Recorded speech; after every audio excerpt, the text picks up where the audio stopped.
அனைவருக்கும் பள்ளிப்பாளையம் தனக்கோடியின் வணக்கம்.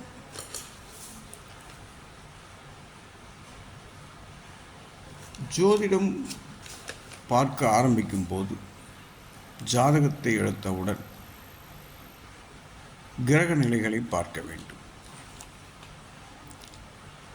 கிரக நிலை என்பது எந்தெந்த கட்டத்தில் என்னென்ன கிரகங்கள் நிற்கின்றன. பாகவத்தில் ஒவ்வொரு பாகவத்திலும் தொடர்ச்சியாக ஒவ்வொரு கிரகம் நிற்குமேயானால் இது கிரகமாளிகா யோகம் என்று சொல்லப்படுகிறது. இந்த கிரகமாளிகா யோகம் உள்ள ஜாதகர்கள் எப்போதும் ஒரு குழப்பத்திலேயே இருப்பார்கள். இதனால் குறிப்பாக நாம் கவனிக்க வேண்டியது என்னவென்றால், ஒரு கிரகம் ஒரு பாகவத்தில் தனித்து நிற்குமேயானால் அந்த கிரகத்தால் சரியான பலன்களை கொடுக்க முடியாது. ஒரு கிரகம் மற்றொரு கிரகத்தின் சேர்க்கை பெறும்போது மட்டுமே பலம் பெறும். அப்போதுதான் அதன் செயல்பாடுகளும் சரியாக இருக்கும். எப்படி நாம் ஒரு இடத்துக்கு செல்லும்போது நாம் தனியாக நின்றால் நமக்கு அங்கு ஒரு மரியாதை கிடைக்குமா என்பது சந்தேகம்தான். அதுவே நம்முடன் ஒருவர் சேர்ந்து வருகிறார் என்றால் அது ஒரு பலம். இருவர் செல்லும்போது தைரியமாக நாம் எந்த காரியத்தையும் எடுத்து செய்ய முடியும். அதுபோல ஜாதகத்தில் கட்டத்தில் ஒரு கிரகம் ஒரு பாகவத்தில் தனித்து நிற்குமேயானால் அதன் பலம் கிரக சேர்க்கை பெற்று நிற்கும் பாகவத்தில், இரண்டு கிரகங்கள் சேர்க்கை பெற்று ஒரு பாகவத்தில் நிற்குமேயானால் அந்த பாகவ பலத்தை விட இது குறைவாகவே இருக்கும். சுபகிரகமாக இருந்தாலும் சரி, பாவகிரகமாக இருந்தாலும் சரி, அந்த கிரகத்திற்கு சேர்க்கை என்பது பலனுக்கு மிகவும் முக்கியம். உதாரணமாக பார்ப்போமேயானால், ஒரு மேஷ லக்ன ஜாதகர் செவ்வாயானவர் அங்கேயே ஆட்சி பெற்று அமர்ந்திருந்தாலும் அவருக்கு 7ஆம் இடத்தில் குரு உடன் புதன் சேர்க்கப்பட்டிருப்பார்களேயானால் செவ்வாய் இவர்களை விட பலவீனமாகத்தான் இருப்பார், ஆட்சியாக இருந்தாலும் கூட. இந்த கிரக நிலையில் அவரது களத்திறமே அதிக சிறப்பு பெறும். அதை கவனிக்க வேண்டும்.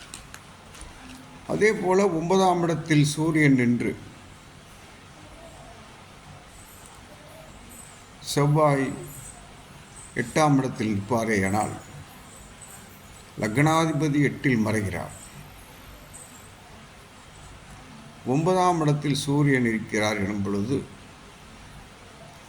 இந்த இரு கிரகங்களும் தனித்தனியே நிற்குமேயானால் அங்கு ஜாதகருக்கு பலம் குறைவு. அதேபோல் தந்தையின் பலமும்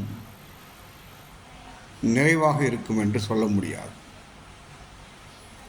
அதுவே தந்தையுடன் 10ஆம் அதிபதி சேர்ந்திருந்தால், 9ஆம் இடத்தில் சூரியன் இருந்து 10ஆம் அதிபதியும் அங்கு சேர்ந்திருந்தால் இந்த சேர்க்கை மிகவும் பலம் வாய்ந்ததாகும். அப்போது இந்த ஜாதகருக்கு வரும் துன்பங்கள் அனைத்தும் அவரது அப்பாவால் தீர்க்கப்படும். கவனிக்க வேண்டும். நாம் சொல்வோம் 10ஆம் இடம் என்பது வேலையை குறிக்கும் என்று. அந்த 10ஆம் இடத்தில் 10ஆம் அதிபதியே ஆட்சி பெற்று அமர்ந்திருந்தாலும் 11ஆம் இடத்தில் 11ஆம் அதிபதியும் 2ஆம் அதிபதியும் சேர்க்கை பெற்றிருந்தால்தான் இவரால் சிறப்பாக லாபம் பார்க்க முடியும் செய்யும் தொழிலில். 10ஆம் அதிபதி 10லேயே ஆட்சி பெற்றிருந்தாலும் 11ஆம் இடத்தில் கிரகங்கள் சேர்ந்திருக்கும் போது 11ஆம் இடமே சிறப்பு வரும். அதேபோல் 10ஆம் இடத்தில் 2 கிரகங்கள் சேர்க்கை பெற்றிருந்தால் தொழில் நன்றாகத்தான் இருக்கும். 11ஆம் இடத்தில் ஒரே ஒரு கிரகம் மட்டும் இருக்கிறது என்றால் இவர் எதிர்பார்த்த லாபத்தை பெற முடியாது. லாபம் வரும், ஆனால் இவர் எதிர்பார்த்த லாபத்தை பெற முடியாது. இதையும் கவனத்தில் கொள்ள வேண்டும். எப்போதுமே இந்த கிரக மாளிகா யோகம் பற்றி நான் சொல்லும்போது நீங்கள் கவனித்து பார்க்க வேண்டும். ஒவ்வொரு கிரகமும் 9 கிரகமும் 9 கட்டத்தில் பாகவத்தில் வரிசையாக நிற்குமேயானாலும் அதை விட பலம் என்பது 1, 5, 9 கிரகச் சேர்க்கைகள் 2 கிரகச் சேர்க்கைகள் இருக்குமேயானால் அதுதான் பலம். அல்லது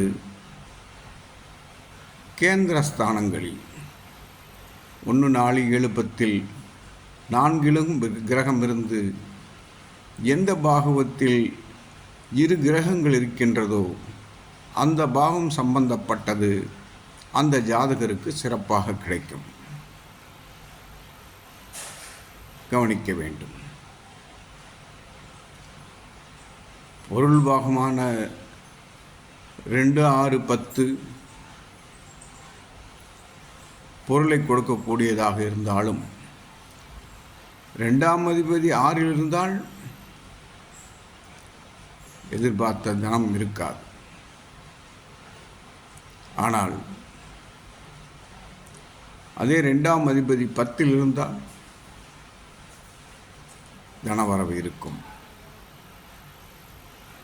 இப்படி கிரக சேர்க்கைகளை பார்க்க வேண்டும். நாம் உறவு காரகங்களை மட்டுமே கவனித்தாலும் கூட 2 கிரகங்கள் சேர்ந்து எந்த பாகவத்தில் இருக்கிறதோ அந்த பாகவம் லக்கணத்திற்கு சாதக பாகவமாக இருந்து திரிகோணமாகவோ கேந்திரமாகவோ இருந்து உயிர் பாகவமாக இருந்து,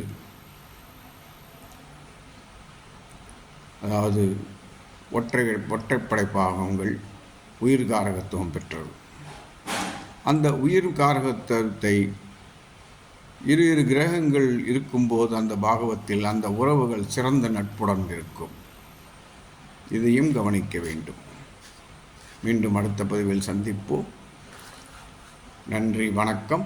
எனது ஃபோன் நம்பர் 93 64 11 12 94 மற்றும் 94 87 31 33 00 9364 111 294. வாழ்க வளமுடன்.